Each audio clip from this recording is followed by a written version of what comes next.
స్వాగతం. నేటి ముఖ్యాంశాలు. వినుకొండ నియోజకవర్గం ఈపూరు మండలం కొండాయపాలెం గ్రామం నుండి వైసీపీని విడి టీడీపీలోకి 20 కుటుంబాలు చేరికలు. వీరందరినీ వినుకొండ నియోజకవర్గ టీడీపీ జనసేన బీజేపీ పార్టీల ఉమ్మడి అభ్యర్థి శ్రీ జీవి ఆంజనేయులు కండువా కప్పి పార్టీలోకి ఆహ్వానించారు. ఈ కార్యక్రమంలో నాయకులు కార్యకర్తలు పాల్గొన్నారు. వినుకొండలో గెలిచేది జీవి, ఎగిరేది టీడీపీ జెండా అని గోనుగుంట్ల లీలావతి అన్నారు. లీలావతి సమక్షంలో టీడీపీలో చేరిన వినుకొండ మండల వైసీపీ నాయకులు ఎవరు ఎన్ని చేసినా ఎంతమంది ఎదురొచ్చినా ఈ ఎన్నికల్లో వినుకొండలో గెలిచేది తామే అని, ఎగిరేది తెలుగుదేశం జెండా అని కూటమి అభ్యర్థి జీవి ఆంజనేయులు సతీమణి లీలావతి అన్నారు. మంగళవారం వినుకొండ మండలం నడిగడ్డ నుంచి 15 కుటుంబాలు, నీలగంగారం నుంచి 5 కుటుంబాలు వైసీపీని విడి టీడీపీలో చేరాయి. వినుకొండ పార్టీ కార్యాలయంలో లీలావతి సమక్షంలో వారంతా తెలుగుదేశం తీర్థం పుచ్చుకున్నారు. వీరికి కండువాలు కప్పి పార్టీలోకి సాదరంగా ఆహ్వానించారు లీలావతి. పోలింగ్కు మిగిలి ఉన్న 5 రోజులు విరామం లేకుండా శ్రమిస్తే జూన్ 4 పెద్ద ఎత్తున సంబరాలు చేసుకుందామని ఈ సందర్భంగా అందరికీ పిలుపునిచ్చారు లీలావతి. నీలగంగారం నుంచి దాదాపు 5 కుటుంబాలు వైసీపీ పార్టీని వీడి తెలుగుదేశం పార్టీలోకి రావడం జరిగింది. ఇంకొక గ్రామం అయినటువంటి నడిగడ్డ గ్రామం నుంచి 15 కుటుంబాలు మన పార్టీలోకి రావడం జరిగింది. చాలా సంతోషం.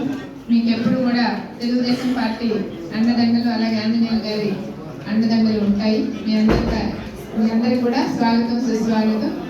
అలాగే రాబోయే రోజుల్లో మన గ్రామాల్లో ఎవరికైతే ఇల్లు లేవో, అలాగే ఎవరికైతే అసలు సెంటు కూడా స్థలం లేని పేద ప్రజల కోసం చంద్రబాబు గారు మనకు హామీ ఇవ్వడం జరిగింది. అంతేకాదు మంచి సంక్షేమ పథకాలు కూడా ఇస్తామని చెప్పడం జరిగింది. ఆ సంక్షేమ పథకాలు పేద ప్రజలందరూ కూడా అందేటట్టు చూద్దాము. మీ అందరి సమక్షంలో ఖచ్చితంగా రాబోయే ప్రభుత్వం తెలుగుదేశం ప్రభుత్వం వస్తుంది.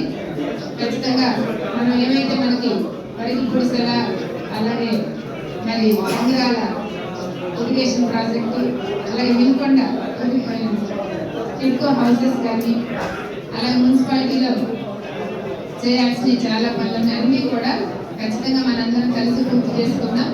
ఈ ఆంజనేయ గారి గెలుపులో మీ అందరూ కూడా భాగస్వాములు అయినందుకు మనస్ఫూర్తిగా మీ అందరికీ ధన్యవాదాలు, అభినందనలు తెలియజేస్తున్నాను. వినుకొండ నియోజకవర్గం సేవలియాపురం మండలం పోట్లూరు పంచాయతీ కృష్ణాపురం గ్రామం నందు ఎన్నికల ప్రచారంలో భాగంగా తెలుగుదేశం పార్టీ పథకాల గురించి వివరిస్తూ వారి సమస్యలు అడిగి తెలుసుకుంటున్న వినుకొండ నియోజకవర్గ టీడీపీ జనసేన బీజేపీ పార్టీల ఉమ్మడి అభ్యర్థి శ్రీ జీవి ఆంజనేయులు మరియు మాజీ శాసనసభ్యులు శ్రీ మక్కిన మల్లికార్జునరావు మరియు BJP Vinukonda incharge Allagadda Lenin, అలాగే ఈ కార్యక్రమంలో టీడీపీ జనసేన బీజేపీ పార్టీల ముఖ్య నాయకులు, కార్యకర్తలు, అభిమానులు, మహిళలు పాల్గొన్నారు. వినుకొండ పట్టణం 10వ వార్డు నందు ఎన్నికల ప్రచారంలో భాగంగా ఇంటింటికి తిరిగి తెలుగుదేశం పార్టీ పథకాల గురించి వివరిస్తూ వారి సమస్యలు అడిగి తెలుసుకుంటున్న వినుకొండ నియోజకవర్గ టీడీపీ జనసేన బీజేపీ పార్టీల ఉమ్మడి అభ్యర్థి శ్రీ జీవి ఆంజనేయులు గారి సతీమణి శివశక్తి లీలా అంజన్ ఫౌండేషన్ చైర్మన్ శ్రీమతి గోనుగుంట్ల లీలావతి. అలాగే ఈ కార్యక్రమంలో టీడీపీ జనసేన బీజేపీ పార్టీల ముఖ్య నాయకులు, కార్యకర్తలు, అభిమానులు, మహిళలు పాల్గొన్నారు.